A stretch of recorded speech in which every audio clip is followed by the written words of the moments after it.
अच्छा, आप लोग ना समझ रहे हैं कि मैं बड़े भैन के बारे में ना एवं गुफ्तगू कर रहा हूँ।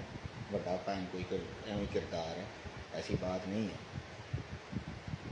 मैं बड़े भैन कभी कभार मिलते हैं तो उनके साथ जो लम्हात गुज़रते हैं या कभी आना जाना होता है, फिर वो जो है ना मैं वाक़यात वो लिख लेता हूँ।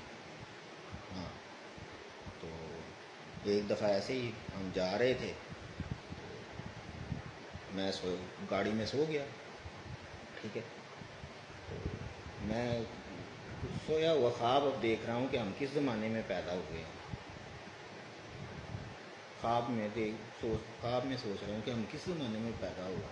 तो ख्वाब में बड़े भैन की आवाज़ आ गई, तू इनू इत्थों कढ़, तू इनू इत्थों कढ़।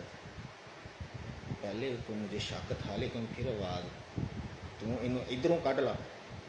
यार जानी पछानी आवाज़ है। फिर मेरे अकल ने थोड़ा जहा काम किया कि भैन की आवाज़ है। फिर थोड़ी कुछ देर बाद जो दिमाग दे विच मेरे एक आवाज़ पई ना, और मुगल दानशवड़ तू केड़े 10 कौमी नज़रिए ते गौर कर रहे हैं। फिर मेरी अख खुली तो मैंने पता लगा मैं ख्वाब देख रहा सी। तो मैं वेख्या कि वड्डे भैन बोल रहे सन ते गड्डी रुकी सी, ते मैं हाली मुंडे नूं एक गाल कड्ढण ही वाला सी कि मुंडे ने ना, ड्राइवर जिहड़ा सी मुंडा, उन्हें मेमने की आवाज़ कड्ढी, भैन खोता, भैन खोता।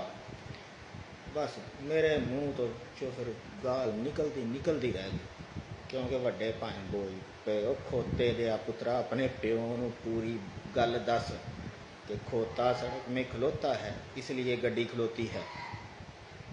तो मुगल साहब तुसी चश्मा ला लो, तुहाड़ियां अखियां अगे चानन होवे।